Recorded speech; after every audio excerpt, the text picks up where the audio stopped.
మన దేశపు పన్ను నిబంధనలు ఇప్పుడు పెద్ద సవాలుగా మారుతున్నాయి. డబ్బులు సంపాదిద్దామని చాలామంది అమెరికా వంటి దేశాలకు వలస వెళ్తూ ఉంటారు.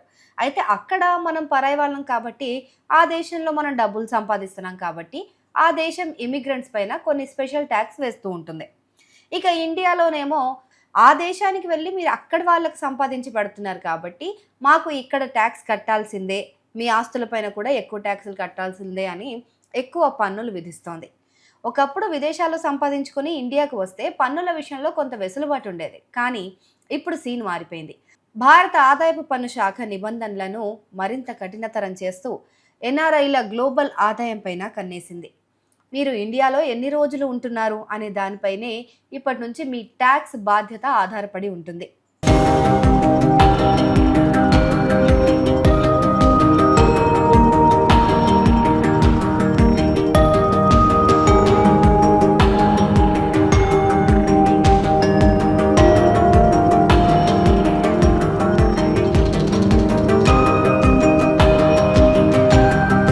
ముఖ్యంగా ఏప్రిల్ 1, 2026 నుంచి అమల్లోకి రానున్న నిబంధనల ప్రకారం విదేశాల్లో ఉంటూ ఇండియాలో ఎక్కువ ఆదాయం పొందుతున్న వారికి డీమ్డ్ రెసిడెన్సీ అనే ఒక రూల్ పెద్ద తలనొప్పిగా మారేలా ఉంది.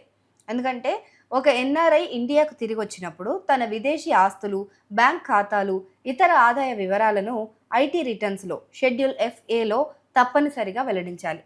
పొరపాటున ఏదైనా దాచాలని చూస్తే బ్లాక్ మనీ యాక్ట్ కింద చట్టపరమైన ఇబ్బందులు ఎదుర్కోవాల్సి ఉంటుంది. అంతేకాకుండా మీరు ఇండియాకు వచ్చిన తర్వాత మీకున్న ఎన్ఆర్ఈ లేదా FCNR అకౌంట్లను కూడా ఫెమా నిబంధనల ప్రకారం రెసిడెంట్ అకౌంట్లుగా మార్చుకోవాల్సి ఉంటుంది. లేదంటే పన్ను మినహాయింపులు కోల్పోయే ప్రమాదం కూడా ఉంటుంది. సో డబుల్ ట్యాక్సేషన్ అంటే 2 దేశాల్లో పన్ను కట్టడం నుంచి తప్పించుకోవడానికి కొన్ని వెసులుబాట్లు ఉన్నప్పటికీ కూడా అందుకు సంబంధించిన డాక్యుమెంటేషన్ ప్రక్రియ చాలా క్లిష్టంగా మారిపోతుంది.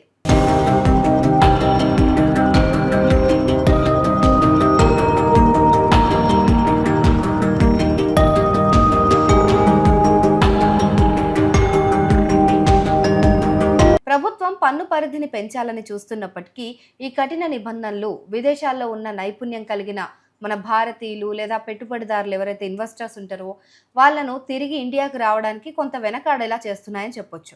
కొంతమంది సంపన్న ఎన్ఆర్ఐలు తమ పెట్టుబడులను ఇండియాకు తీసుకురావాలంటే ఈ పన్ను చిక్కులు చాలా పెద్ద అడ్డంకిగా మారే అవకాశం ఉంటుంది.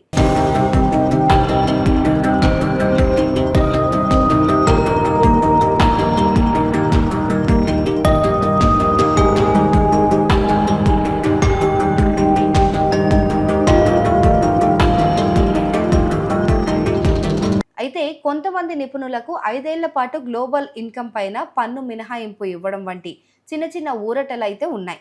ఓవరాల్గా పన్నుల వేట మాత్రం గట్టిగానే ఉంటుందని కనిపిస్తోంది ఈ ఏడాది. అలాగే ఇండియాకి తిరిగి వచ్చే ముందు మీ డే కౌంట్ అంటే ఇండియాలో గడిపే రోజులు, మీ ఆస్తుల వెల్లడి పైన ఆర్థిక నిపుణుల సలహా తీసుకోవడం ఎంతకైనా మంచిది.